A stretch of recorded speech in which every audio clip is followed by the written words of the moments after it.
Boys and gents, welcome to CG Reactions, and this is simulation of a nuclear blast in a major city by the channel Neil Halloran. Halloran? Yeah, Halloran.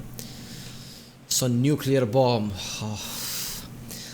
Most people don't realize this, but there are two types of nuclear bombs. One is a nuclear fission bomb known as atomic bomb. Another is a thermonuclear fusion bombs, which are hydrogen bombs. So nuclear fission bombs or atom bombs, those are the bombs that were detonated over Japan on Nagasaki and Hiroshima. Fat Man and Little Boy. So those are nuclear fission bomb. Big atoms splitting up, fissioning, big atoms splitting up, releasing energy. So that's nuclear fission bomb.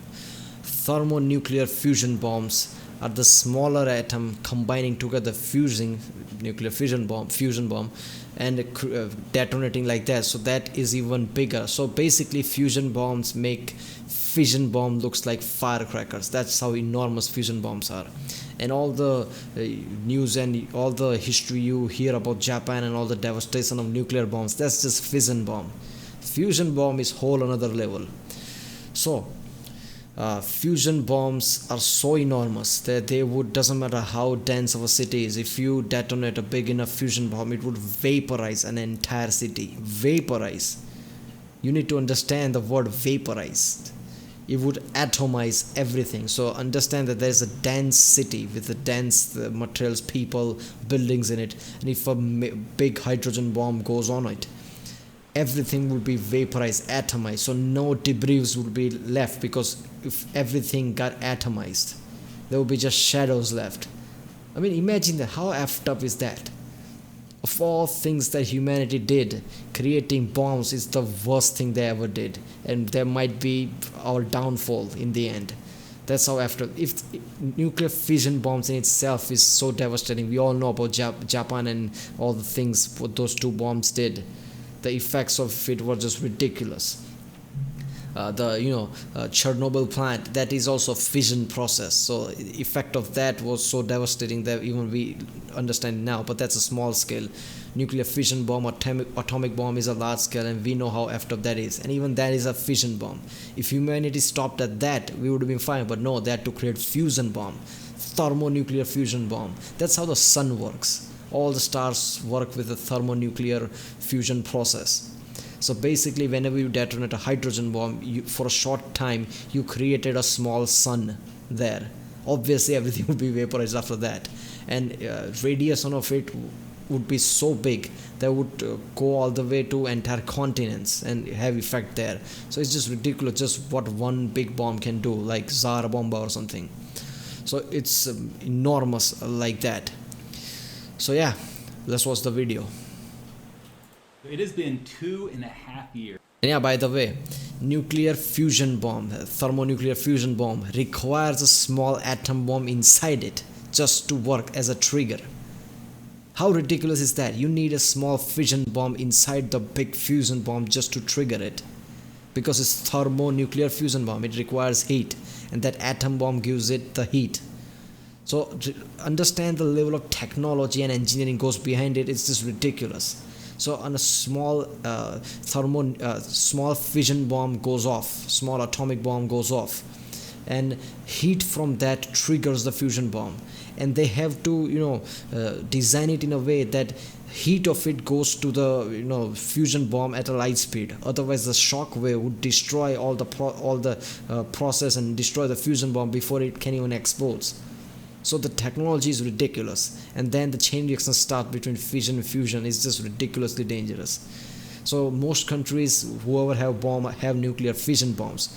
Few countries have fusion bombs. I mean, nowadays any good enough country have fusion bombs, but they are ridiculously high in technology. There was a news that North Korea has fusion bomb now, and people are like, oh no, we are effed.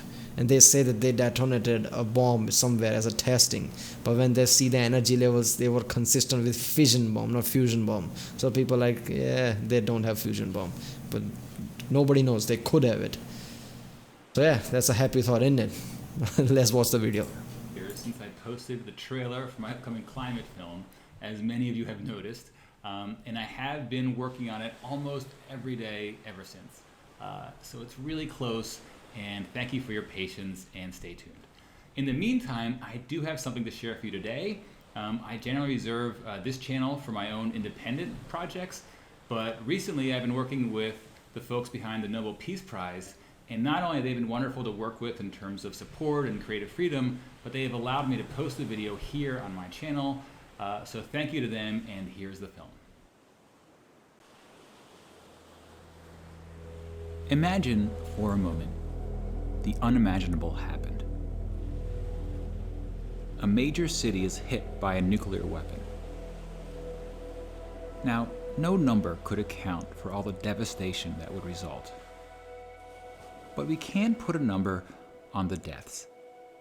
At least we can make an educated guess based on our understanding of what nuclear blasts do to city structures and people. We'll assume the bomb is detonated in the air to maximize the radius of impact, as was done in Japan in 1945. Assume all nuclear bombs are detonated in the air because the effect goes down and spread out. If you detonate it on the ground, most effect will go inside the ground. It will cause a weird earthquake but won't destroy and do as damage. So all bombs are detonated above the ground. But here we'll use an 800 kiloton warhead, a relatively large bomb in today's arsenals, and 100 times more powerful than the bomb dropped on Hiroshima. Upon detonation, a fireball as hot as the sun would expand to a radius of 800 meters. Those near the blast would be vaporized. That's a hydrogen bomb right there. And within a 2-kilometer radius, all buildings would likely be destroyed. And we'll assume that virtually no one survives inside this area. Vaporized. Which, based on population density, would start the death tally at 120,000 people.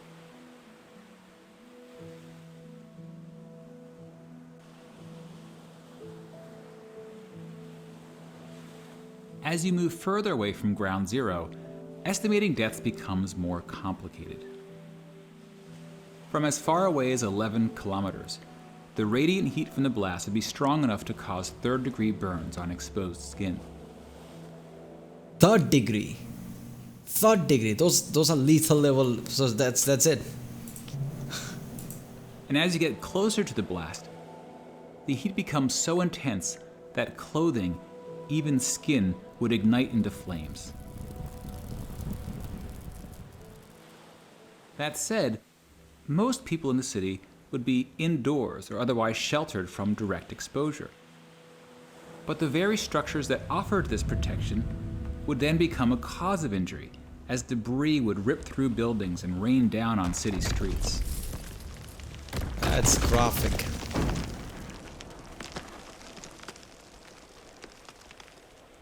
As a rough estimate, we can assume that half the people between 2 and 11 kilometers from the blast are killed, from burns, debris, smoke, collapsed buildings, and radiation sickness. Which translates roughly into an additional 500,000 people.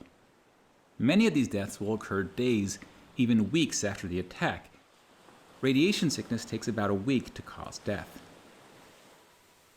And much of the dust and ash produced from the explosion will be dangerously radioactive, especially if it originated near ground zero. And the distance the particles travel will depend on the wind and other factors. Yeah, and also, this is not your conventional weapon. Any weapon and any destruction you do, sure, you can repair it. How do you repair a nuclear attack? The radiation stays there for thousands and thousands of years. Half-life of radiation is ridiculously high. So once a hydrogen bomb is gone off in a city, that city is basically for thousands of years. You can go again there. If World War III breaks out and lots of major cities get bombed, where do you go to after that? You'll have to create another cities in the future in completely different empty places where there was no city before. That would be a really weird thing to see.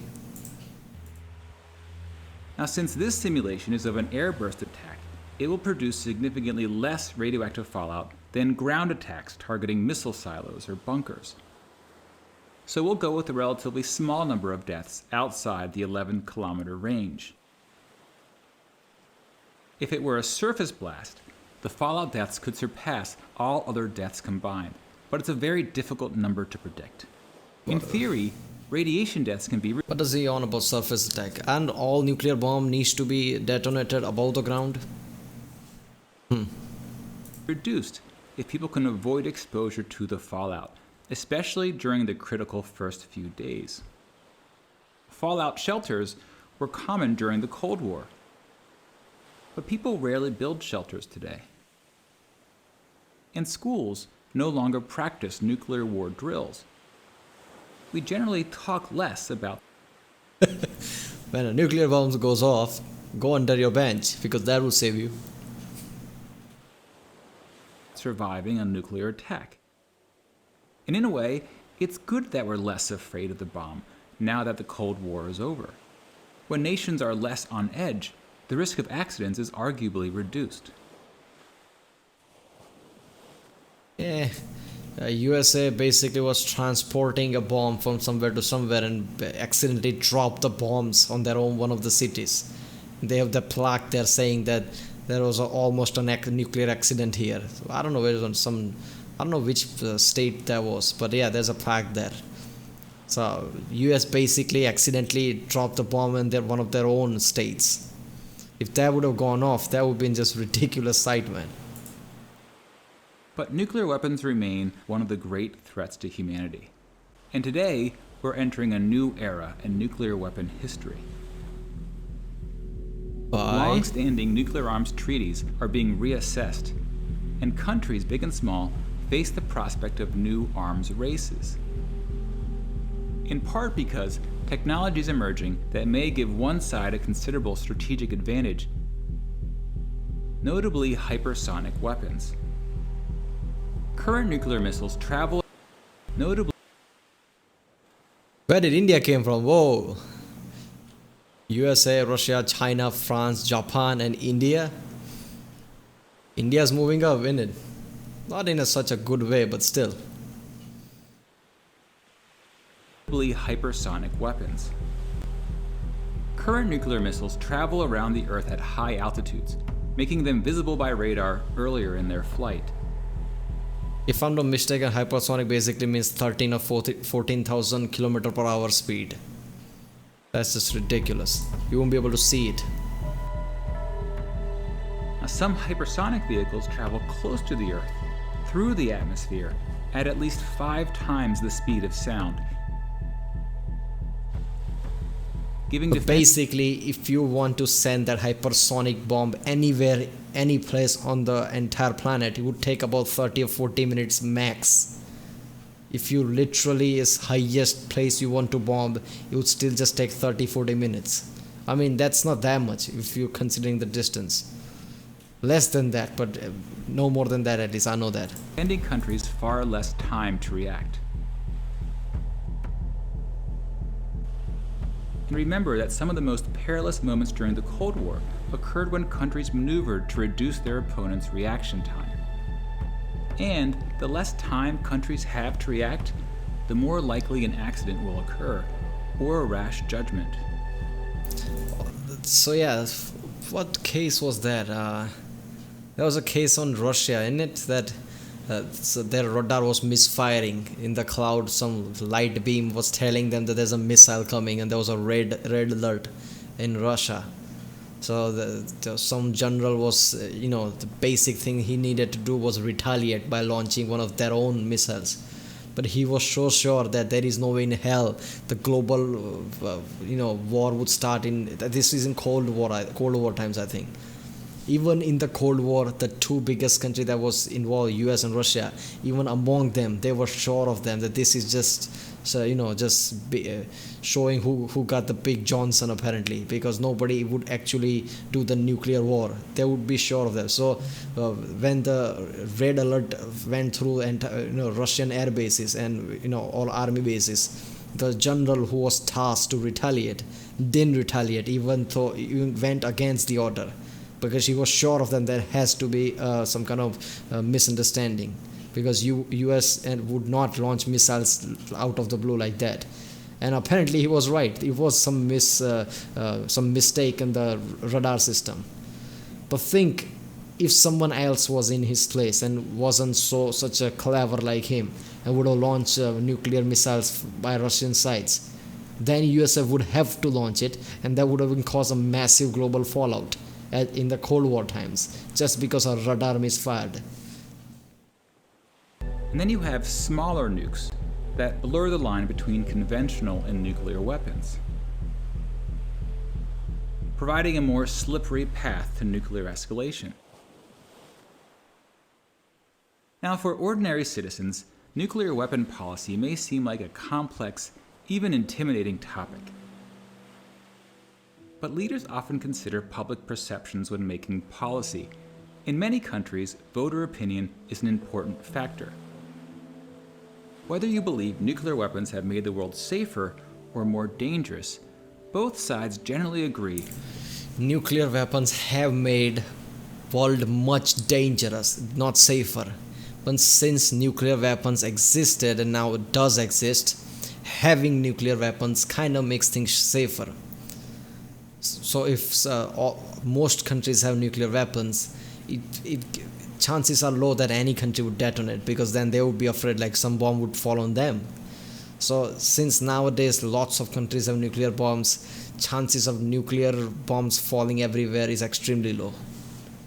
People in North Korea is going to launch nuclear missiles, but even North Korea is afraid of getting nuked themselves, so say they would not do that. that the bomb brings an unparalleled risk, and that there are things we can do to reduce the risk, like minimizing how many countries get the bomb, or scaling back Cold War arsenals, or stabilizing technology races, or pledging to never be the first one to strike. Such ideas have often resulted in signed treaties, some of which have held for decades. Some are at risk of expiring. Anybody who's thinking of attacking, just signing a pledge would not stop them, so that doesn't work much. And some just need a final push to become activated. By being steadfast in these efforts and not walking away from diplomatic achievements, we can continue the work of ensuring that this nightmare simulation never becomes a reality. If you would like to learn about specific policies that could help reduce the risk of nuclear war, you can find links to resources in the video notes.